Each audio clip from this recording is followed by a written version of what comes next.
নমস্কাৰ বন্ধু বান্ধৱীসকল, স্বাগতম জনাইছোঁ সকলোকে আৰু ফুল ইনফৰমেশ্যনটো চাবৰ কাৰণে যাব লাগিব assamjobsnews.com অফিচিয়েল ৱেবছাইটত। ইয়াৰে লিংক মই ভিডিঅ' ডিছক্ৰিপশ্যনত ৰাখি দিছোঁ আৰু যদি আপোনালোকে অন্যান্য জব আপডেটবোৰ চাব বিচাৰে তেতিয়াহ'লে ইয়াতে ক্লিক কৰি হোম পেজত গৈ বাকী যিখিনি জব আপডেট আছে সেইখিনি চাব পাৰিব।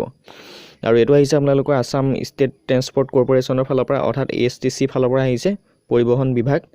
তো তাত আছে আপোনালোকৰ নতুনকৈ পদ খালী হৈছে আৰু টোটেল পষ্ট মাত্ৰ এটাই আছে আৰু পদটোৰ নাম হৈছে ছাৰ্ভেয়ৰ। আৰু তাৰ কাৰণে আপোনালোকৰ এডুকেশ্যন কোৱালিফিকেশ্যন এনেকুৱা লাগিব, আপোনালোকৰ 3 বছৰ ডিপ্ল'মা থাকিব লাগিব চিভিল ইঞ্জিনিয়াৰিং, নাইবা আপোনালোকৰ ITI থাকিব লাগিব land surveying of 2 years duration. তো যদি আপোনালোকৰ ITI আছে এইটো ট্ৰেডৰ ওপৰত তেতিয়াহ'লে এপ্লাই কৰিব পাৰিব, নাইবা যদি আপোনালোকৰ চিভিল ইঞ্জিনিয়াৰিং ডিগ্ৰী আছে 3 বছৰ তেতিয়া এপ্লাই কৰিব পাৰিব। লগতে ইয়াত বিচাৰিছে এক্সপিৰিয়েঞ্চ 2 বছৰ আপোনালোকৰ ৱৰ্কিং এক্সপিৰিয়েঞ্চ লাগিব যিকোনো জেগাত। আৰু ইয়াত এজ তথা বয়সটো বিচাৰিছে মিনিমাম 20 বছৰ হ'ব লাগিব আৰু হাইষ্ট হ'ব লাগিব 43 বছৰ ভিতৰত।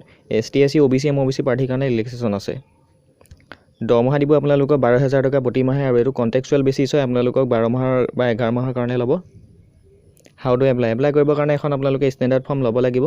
ষ্টেণ্ডাৰ্ড ফৰ্মখন আপোনালোকে ফিল আপ কৰিব লাগিব আৰু ফিল আপ কৰি লগত সকলোবিলাক ডকুমেণ্টছ দিব লাগিব, চেল্ফ এটাচ কৰি ফটো লগাব লাগিব ৰিচেণ্ট 3 কপি দি পিনি আপোনালোকে ডাকঘৰ যোগেদি প্ৰেৰণ কৰিব লাগিব এইটো ঠিকনাত, the managing director Assam state transport corporation, পৰিবহণ ভৱন, পল্টন বজাৰ, গুৱাহাটী 8।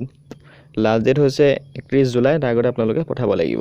ঠিক আছে, তো এইখিনি আছিলে ইনফৰমেশ্যনখিনি। অফিচিয়েল এডভাৰটাইজমেণ্টটো চাবৰ কাৰণে আপোনালোকে ক্লিক হেয়াৰত গুচি যাব, ইয়াতে দেখা পাব। তো এতিয়ালৈ ইমানেই, ধন্যবাদ।